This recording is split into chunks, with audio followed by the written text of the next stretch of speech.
The skull is such a complicated piece of bony anatomy that we won't try to understand all of it at once.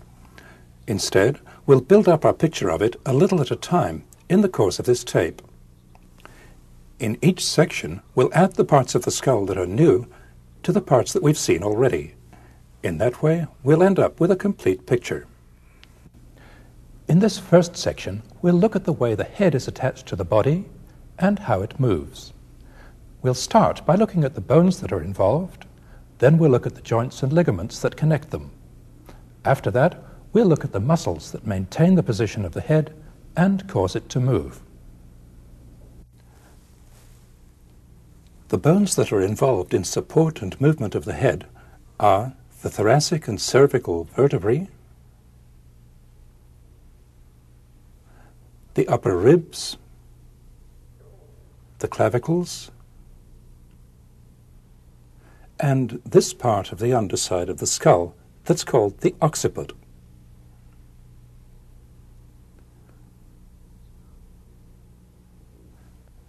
The skull consists of the cranium and the facial skeleton. The cranium is the bony container for the brain and the foundation for the facial skeleton. The cranium is made up of a number of originally separate bones. These lines of fusion, known as sutures, show where the bones are joined.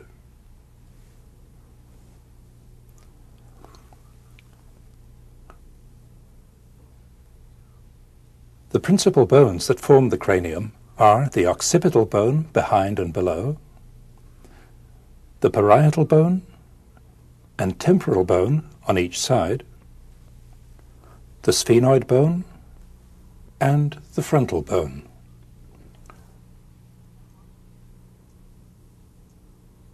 The two bones of the cranium that we're concerned with at present are the occipital bone and the lower part of the adjoining temporal bone. To see the full extent of the occipital bone, we'll take the mandible out of the picture. The occipital bone extends all the way from here at the back to here underneath. The most striking feature of the occipital bone is this large opening, the foramen magnum, through which the spinal cord and its accompanying structures pass. The part of the occipital bone in front of the foramen magnum is called the basilar part, often referred to as the base of the occiput. The two temporal bones converge on it from each side. We'll look at them in a minute. Let's look at the occipital bone on the inside in a skull that's been divided in the midline.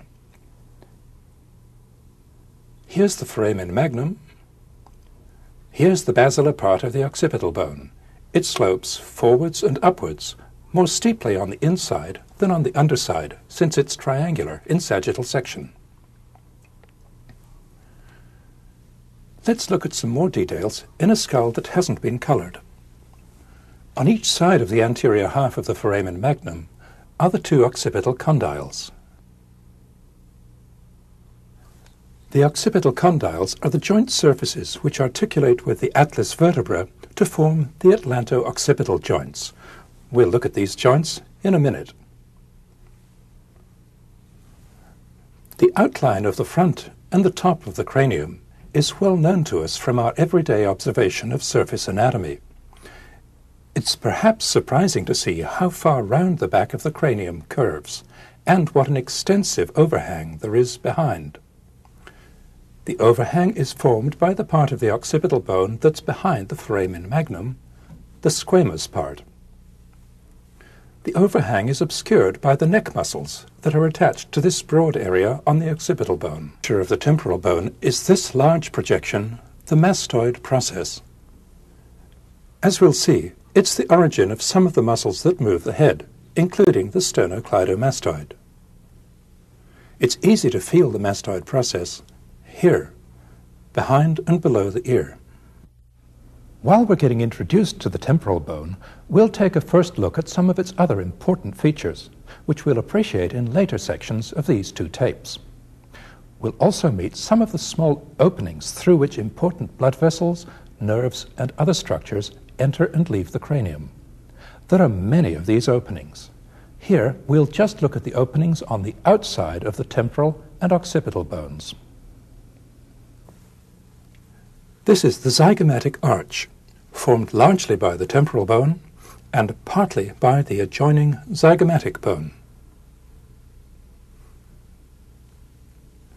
Here on the underside of the root of the zygomatic arch, this complex curved surface articulates with the condyle of the mandible to form the temporomandibular joint. This is the external auditory meatus leading to the middle ear. This long, sharp projection is the styloid process. Just at the base of the styloid is the little stylomastoid foramen for the facial nerve.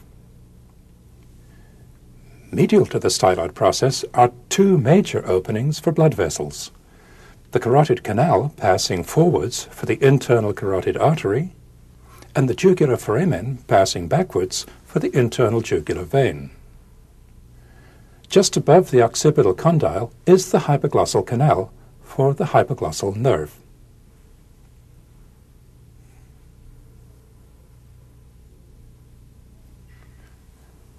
Let's take a brief look at the occipital and temporal bones from the inside. Here's the squamous part of the occipital bone. Here's the basilar part. Here's the foramen magnum. Here's the squamous part of the temporal bone. Here's the petrous part, which contains the structures of the inner and middle ear. Here's the jugular foramen on the inside. This big groove behind it is for the sigmoid sinus, the main venous drainage channel for the brain. Below and medial to the jugular foramen is the hypoglossal canal. Above the jugular foramen is the internal auditory meatus for the vestibulocochlear and facial nerves. The carotid canal ends here at the foramen lacerum, as we'll see in the next section.